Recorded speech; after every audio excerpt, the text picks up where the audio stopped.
Bom, queridos, nós fomos chamados para uma semana de oração. E essa é a 7ª temporada, né? Começamos em 2020, foi a primeira, 21 a segunda, tal, e agora de 2026 nós estamos na 7ª temporada das nossas semanas de oração. Olhando para trás, né, todas foram muito boas, algumas foram melhores, mas todas foram boas. E tivemos nos 2 primeiros anos, 2 anos de pandemia, né, e nós não recuamos, nós fizemos as semanas de oração aqui com os convidados. Deus nos abençoou, Deus nos uniu dentro de casa, e eu creio que Deus nos preservou para vermos tudo isso. Eu chamei os irmãos nesta primeira semana, eu tenho feito questão de ser o preletor na primeira semana. No primeiro ano a gente falou pelo menos umas 3 semanas, né, pastor Edgar? No segundo ano também, depois a gente foi dividindo com os outros convidados, né? Mas a primeira semana eu tenho feito questão de estar com os irmãos. E eu chamei os irmãos para juntos estudarmos o livro do profeta Malaquias. Quantos estão com a sua Bíblia aí? Olha que bonito, né? Vamos nos reacostumar, irmãos, a trazer a Bíblia, né? Eu sei que o aplicativo tem comentário, tem cantor cristão, tem um monte de coisa aí no seu aplicativo da Bíblia Sagrada, mas nada substitui o seu testemunho público quando você deixa a sua casa e se desloca para a igreja com a sua Bíblia debaixo do braço, né? Então vamos fazer uso dela agora. Abra a sua Bíblia em Malaquias, vai Mike, capítulo 2, do verso 1 a 9. Ontem a gente pregou sobre Malaquias 1, de 1 a 5, e a gente vai deixar esses versículos em diante para comentar ao longo do estudo desta noite. Aí, a partir do verso 1, a gente vai ler até o verso 9. Eu gostaria que a gente fizesse o seguinte: as irmãs vão ler os versos ímpares e os irmãos vão ler os versos pares, tá bom? Vamos começar com as meninas, vamos lá.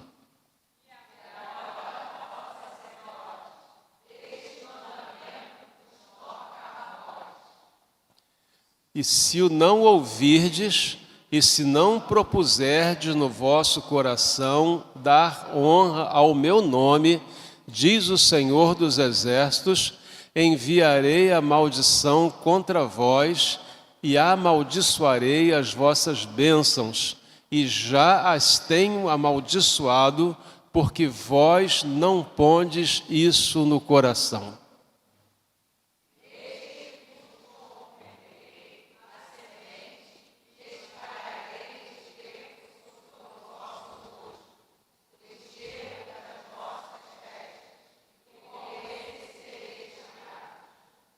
Então sabereis que eu vos enviei este mandamento, para que o meu conserto seja com Levi, diz o Senhor dos Exércitos.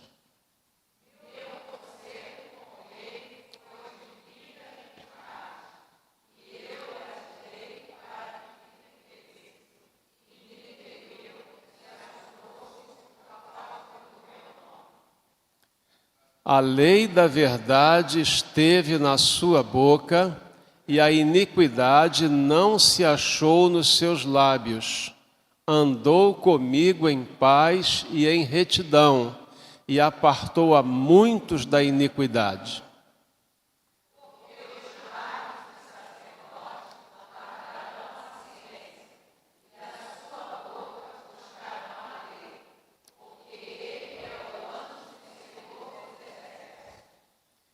Mas vós vos desviastes do caminho, e muitos fizestes tropeçar na lei. Corrompestes o concerto de Levi, diz o Senhor dos Exércitos.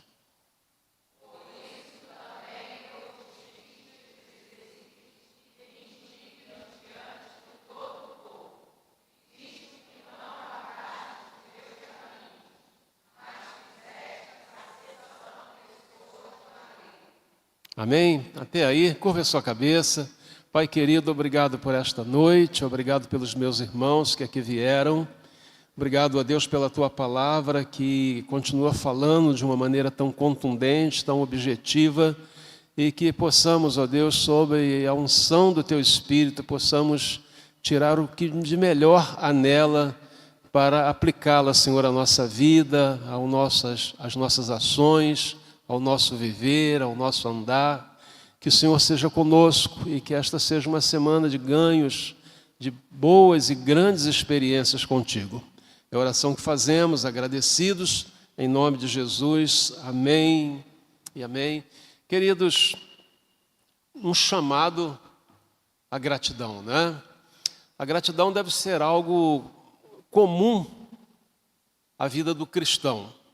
O apóstolo Paulo diz que em tudo devemos dar graças, porque essa é a vontade de Deus, né? Quando nós somos ingratos, nós estamos sempre murmurando, sempre reclamando. Por mais que você tenha, sempre você quer ter um pouco mais e nunca que aquilo que você tem te satisfaz, te alegra. Você está sempre achando que merece mais, né? E às vezes você, na verdade, já até recebeu mais do que devia.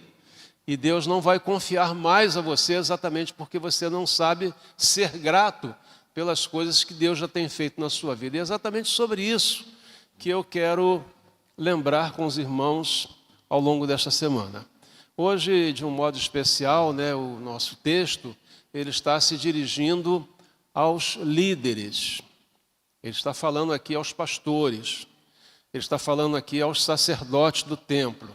Ele está falando aquelas pessoas que tinham a responsabilidade de ser exemplo para o povo. Ele está falando aquelas pessoas que eram, né, indireto ou diretamente, descendentes de Levi, o primeiro sacerdote lá no tempo de Moisés. E por que ele está falando isso, irmãos? Porque o problema quase sempre começa na cabeça. Eu não sei se você sabe, né? Grande parte das nossas enfermidades, eu listei algumas aí no seu programa, que você puder acompanhar aí, por exemplo, né? Quase toda doença crônica começa na cabeça. Sempre é de um fundo emocional. Por exemplo, a hipertensão arterial, a taquicardia, fibromialgia, enxaqueca, insônia, ansiedade, herpes, dermatite, psoríase, gastrites nervosas, úlceras, refluxos, porque tudo começa na sua cabeça e somatiza através do seu corpo. Figuradamente, isso, irmãos, se aplica a toda a instituição. Se a liderança vai bem, a igreja vai bem. Se a liderança vai bem, o município vai bem. Se a liderança vai bem, o Estado vai bem. Se a liderança vai bem, o governo vai bem. Vive em paz, a prosperidade, a conforto. Mas quando a cabeça, irmãos, está enferma, isso se alastra, né, ao longo do nosso corpo e traz sérias consequências, né? Eu não sei se a sua mãe dizia isso, mas acho que toda mãe disse isso em algum momento ao seu filho, que quando a cabeça não pensa, o corpo padece. Quando a cabeça não pensa, o corpo padece. E é o que estava acontecendo em Israel. Os sacerdotes, aqueles que tinham a responsabilidade de ministrar ao povo, aqueles que tinham a responsabilidade de sacrificar as ofertas, fazer os holocaustos, as oferendas, eles estavam agindo de má fé, eles estavam agindo de maneira errada, eles estavam se corrompendo, eles estavam fazendo as coisas que não deviam fazer. E a palavra de Miqueias, ela primeiramente se dirige a eles, a esses líderes, a nós. Você tem na sua casa um filho, você é o cabeça da sua casa. Você tem sob a sua liderança 2, 3 pessoas, você é o cabeça desse grupo. Se Deus te colocou sob os seus cuidados mais pessoas, mais responsabilidade você tem. E todos esses olhares vão estar voltados para você. E você precisa andar no temor de Deus para que a sua vida seja um canal de graça para aqueles que dependem de você. Os líderes serão penalizados de maneira mais severa. Então, o que acontece, irmãos? Nesse tempo, o templo estava desacreditado. A religiosidade estava em baixa. A miséria graçava no meio do povo. E os sacerdotes, que deveriam ser o exemplo para o povo, porque nós estamos aqui vivendo um tempo de um Estado teocrático, né? Um Estado que tinha Deus como Senhor, apesar de já terem reis e não terem mais reis nesse momento, exatamente porque haviam perdido esse privilégio. Eles que deveriam ser o exemplo não estavam se dando ao exemplo. E por que isso, irmãos? Porque o bem e o mal, eles caminham lado a lado. Você sabia que o trigo e o joio, eles são semeados juntos, sempre. E está na sua mão você fazer o bem ou fazer o mal. A parábola que Jesus conta lá em Mateus 13, de 24 a 30, se você puder botar, Mike, para a gente lembrar, e todos nós conhecemos, conta a história de um homem que semeou trigo. E veio o inimigo e lançou o joio. E quando ambos cresceram, os empregados disseram: querem que arranquemos o joio? Ele disse: não. Porque você vai arrancar o joio e pode tirar o trigo junto. Deixa que cresçam. Na ceifa, o trigo vai ser colhido, colocado no celeiro. E o joio vai ser colhido e lançado na fornalha. Então nós vamos, irmãos, caminhar sempre nessa condição, né? Sempre vamos estar vivendo uma realidade, às vezes, contraditória.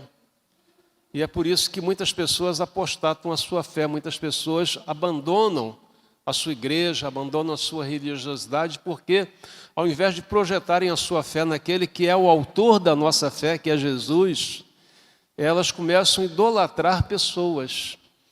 E as pessoas são falhas.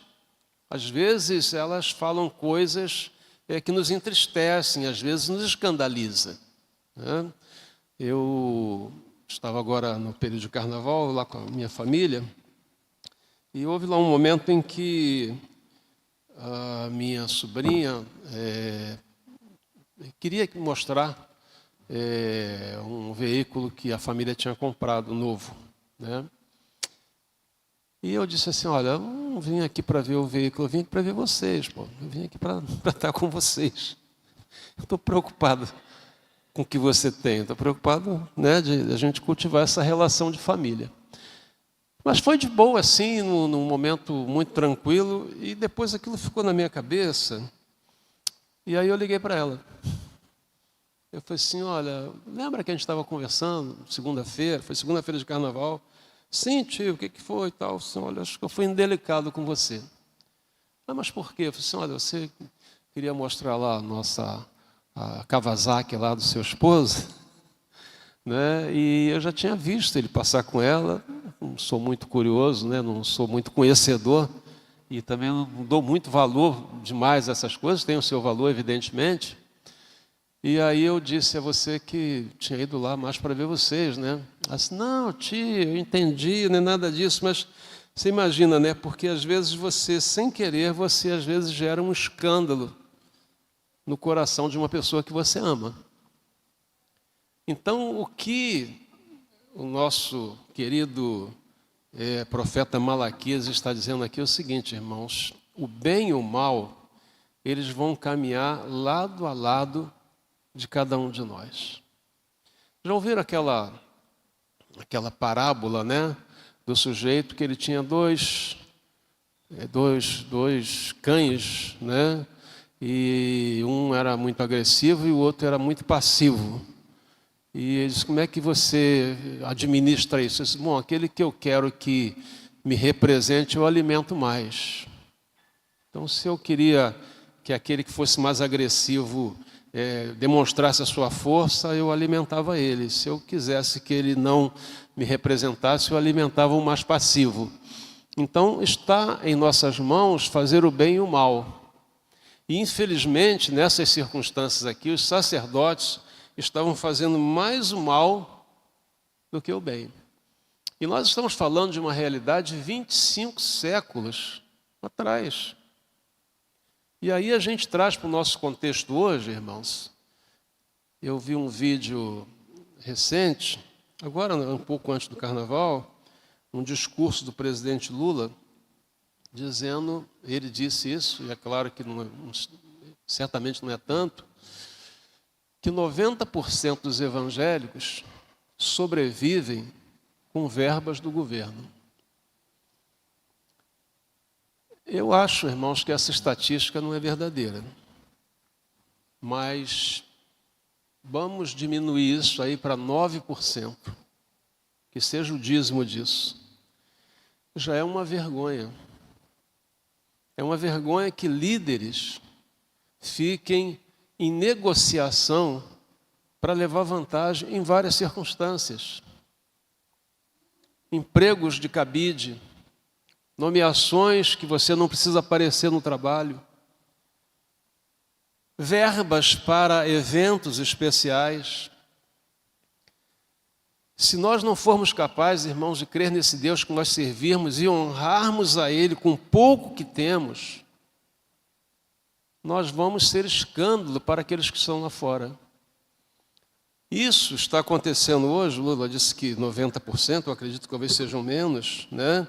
Mas o que estava acontecendo lá, e você leu aqui comigo, aqui a partir do verso 10, verso 6, aliás, ele começa a dizer que os sacerdotes estavam levando animais cegos, doentes, aleijados, pão vencido, porque era colocado pão da preposição. E é certo, irmãos, que as pessoas, quando levavam os animais para serem oferecidos, que essa era a moeda da época, eles levavam o melhor que tinham. Mas os sacerdotes e as pessoas envolvidas naquele processo trocavam os animais. E aí pegava o doente, o aleijado, o cego, e oferecia como sacrifício. E aí o profeta é usado por Deus para lembrar os sacerdotes o compromisso levítico que eles tinham recebido do Senhor. A responsabilidade deles de fazer o que era certo e não errado. Olha só, porque quando trazeis animal cego para sacrificar, não faz mal, e quando oferece o coxo ou o enfermo, não faz mal. E ele diz assim, apresenta-o ao teu príncipe, terá ele agrado de ti, ou aceitará a tua pessoa? Eu costumo dizer que você costuma dar o melhor, não é? Você viaja, às vezes você traz uma coisa até humilde, mas traz com alegria, né? Porque você ama aquela pessoa.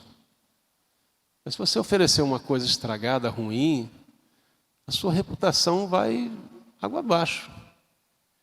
E os sacerdotes, irmãos, eles estavam oferecendo no altar coisas desprezíveis. E nós não podemos pegar esses exemplos e tomar para nós. Precisamos entender que isso pode acontecer, mas isso não deve acontecer.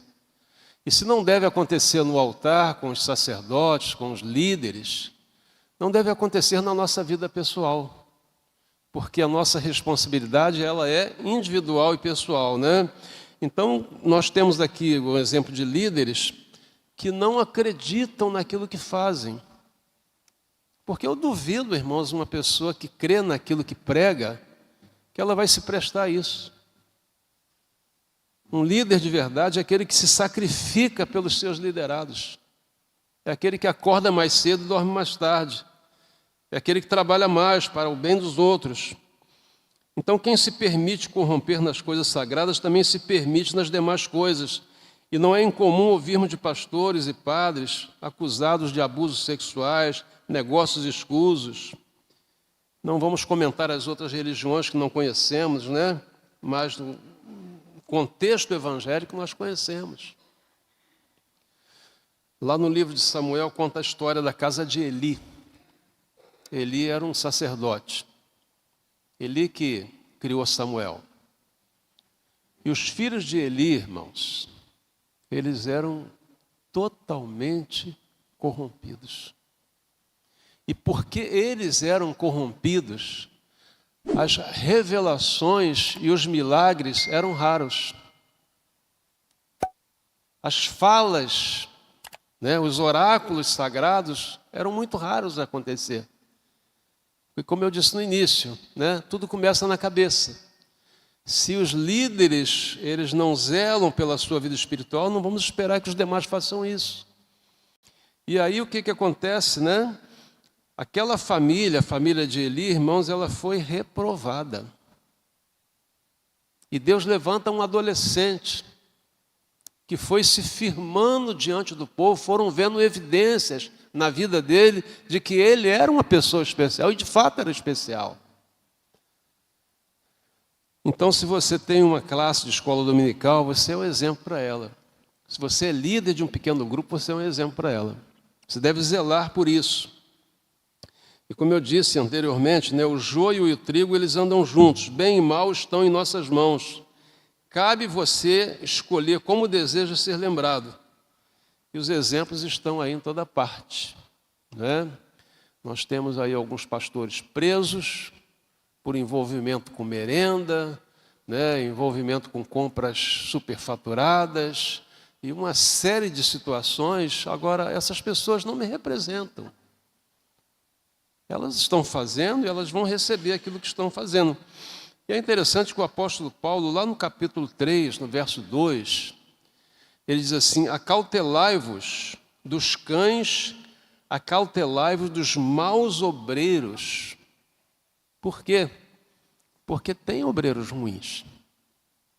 E se tem ruim, também tem bom. E eu vou dizer para você que tem mais gente boa do que gente ruim, não é? Muito mais gente boa do que gente ruim. Só que um traficante armado na boca de uma favela, mora 100 mil pessoas naquela comunidade. Mas aquele cara que está ali, fazendo a segurança da boca, irmãos, ele te amedronta de tal medo, de tal modo, que você pensa que toda aquela comunidade age da mesma forma. E não é verdade, A igreja, ela tem lá os seus critérios, para manter a disciplina da igreja. E eu me lembro de uma manhã que eu cheguei aqui na igreja, isso já tem uns 15, 20 anos, muito tempo, uns 15 anos. Uma senhora dizendo assim: olha, essa pessoa faz parte da sua igreja? Eu disse: fazia. Mas fazia por quê? Eu falei assim: porque ela foi desligada. Ela não faz mais parte da igreja? Eu falei assim: não.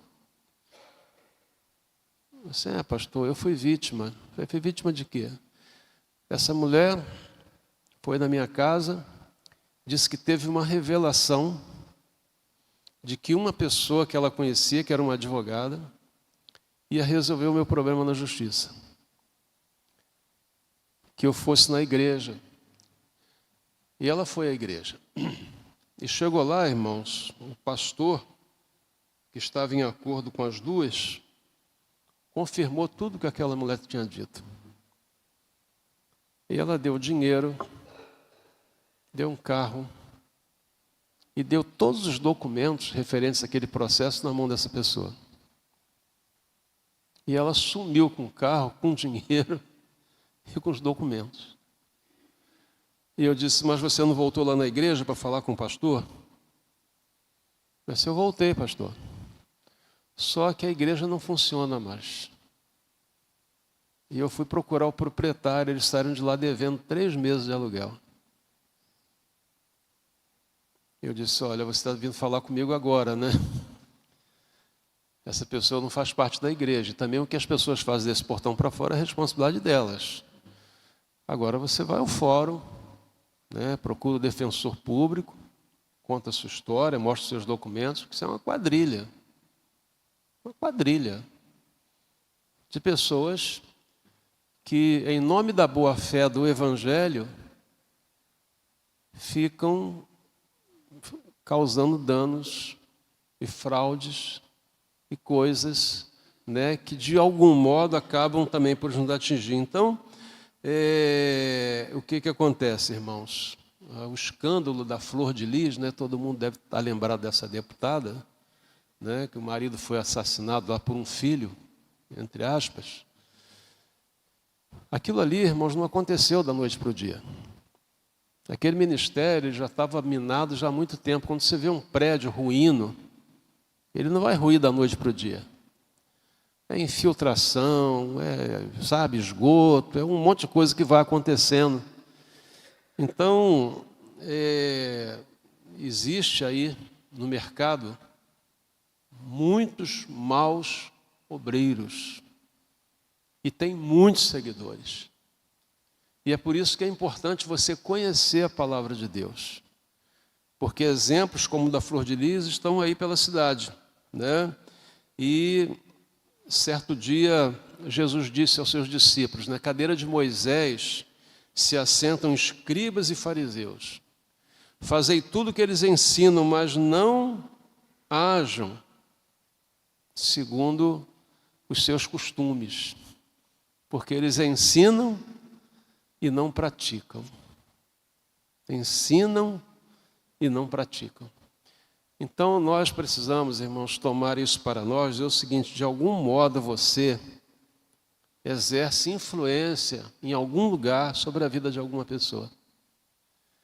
E a sua vida, irmãos, ela deve ser uma inspiração e não uma frustração, não uma decepção, né? Crente não deve ficar pegando dinheiro emprestado com ninguém, não deve ficar roubando luz, não deve fazer gato na água, não deve comprar coisa roubada de origem duvidosa, né? Crente, ele precisa primar pela sua imagem, ele não precisa ser um santarrão, ele não precisa ser um legalista, mas ele precisa ter muito cuidado,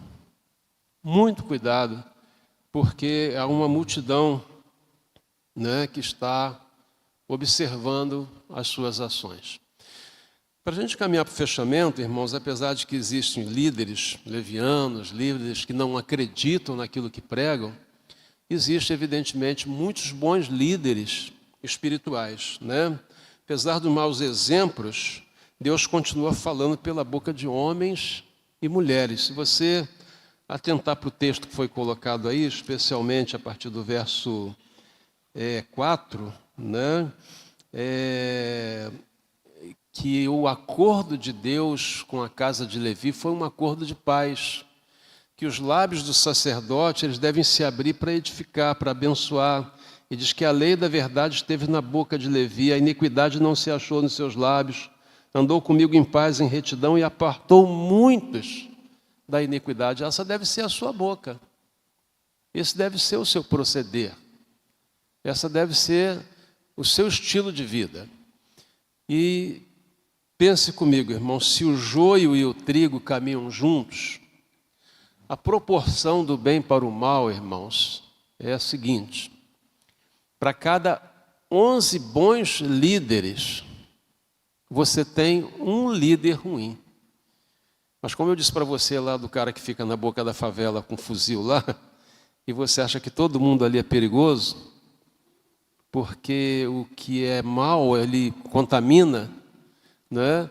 Da mesma maneira, Deus tem, irmãos, muito mais gente boa do que você imagina. No colégio apostólico, nós tínhamos 11 bons líderes. E por isso o evangelho chegou até nós. Agora tinha só um, né, que acabou se autodestruindo. E por que ele se autodestruiu? Porque ele viu em Jesus a possibilidade de ganho.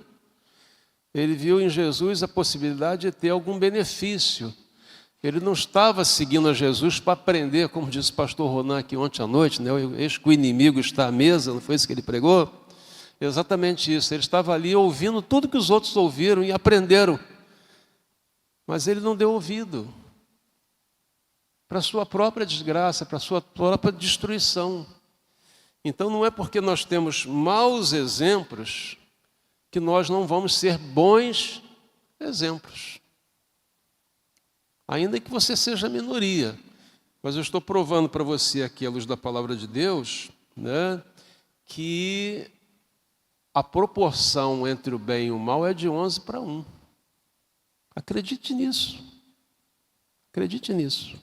Né? De 12 tinha um podre. E aí ele acabou sofrendo os danos, né, que sofreram e que você conhece. E, de verdade, irmãos, eu estou citando aqui um exemplo pessoal, né? Eu sou pastor há 40 anos e eu conheço muitos bons obreiros. Você já me ouviu falar aqui na igreja que a quantidade de bons policiais é muito maior do que a de maus policiais. Tem a banda podre, talvez 10%. Só que eles o quê? Acabam enlameando toda a corporação. E eu creio até que a grande maioria dos políticos são pessoas que representam bem a sociedade, tanto que a sociedade evoluiu.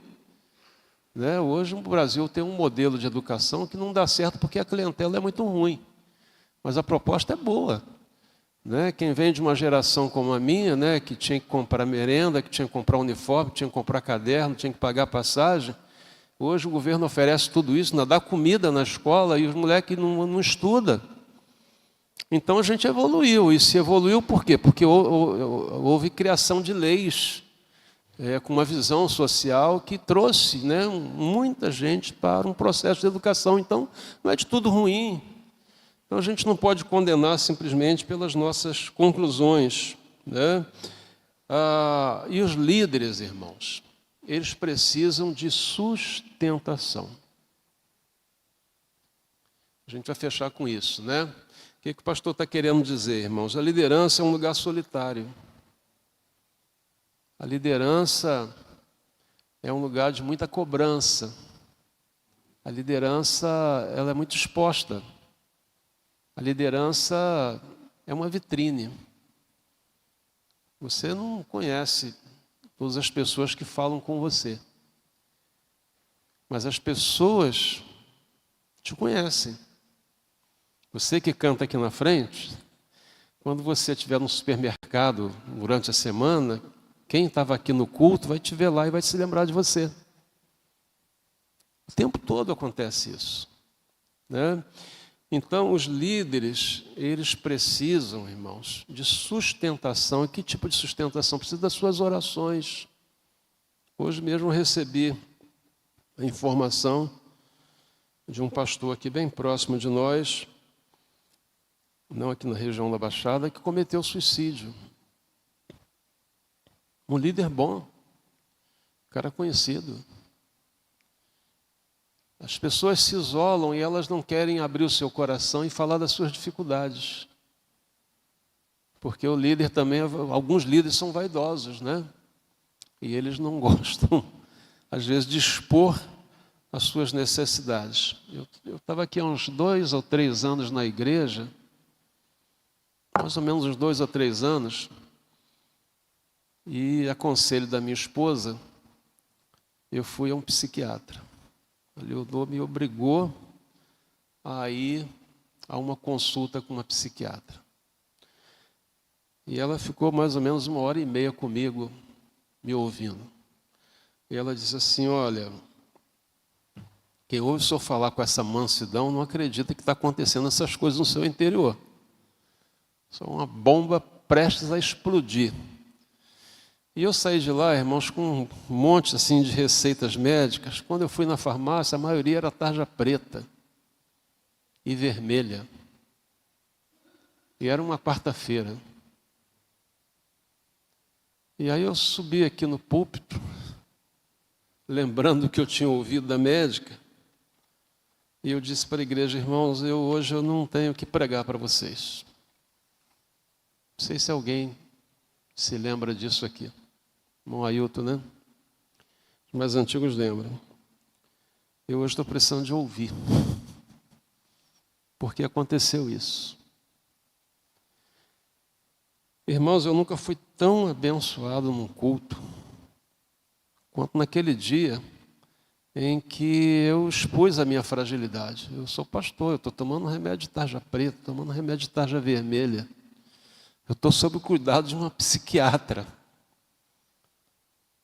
E aquilo durou um processo de mais de 6 meses, irmãos. Mensalmente eu tinha que ir lá. E aos poucos ela foi tirando os medicamentos. Ela foi tirando, né? E ficou um, né, que eu tomo até hoje. É um tarja preta chamado Alprazolam, 0,25. Tem até de 2, né?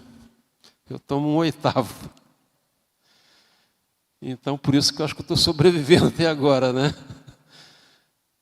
E eu estou dizendo isso, irmãos, porque existem maus líderes, mas há bons líderes. Mas mesmo os bons líderes, eles são humanos, né? E eles às vezes caem por falta de sustentação, de apoio, de oração, né? Você gosta às vezes de ouvir um bom sermão, mas você não sabe o que aquilo custa às vezes para a pessoa que preparou horas de choro, né? De pesquisa, de busca. E os pastores, irmãos, eles precisam ter uma vida transparente. Eles precisam ter uma agenda conhecida. Estava numa reunião aqui com os ministros da igreja, a gente toda quinta-feira tem uma reunião. Eu não sei se foi a pastora Jumara, não lembro mais quem foi. Disse que a pessoa está numa outra igreja e só conseguiu agendar para falar com o chefe do pequeno grupo dela daqui a 3 meses, 4 meses, alguma coisa assim. E para falar... Foi o pastor Aço que falou, né? Você imagina a que ponto nós chegamos, irmãos? Imagina o seu filho está vivendo um momento difícil e você diz, só vou falar contigo no final do mês. Eu não tenho agenda para te atender. Esse é o estilo de liderança que nós estamos criando. Que nós estamos formando não líderes, nós estamos formando ídolos. E se o ídolo vai falar num lugar, a gente vai para lá. Se ele vai falar em outro, a gente vai para lá. Se ele está falando num canal de televisão, a gente vai para lá. Se ele está falando num canal de YouTube, a gente vai para lá.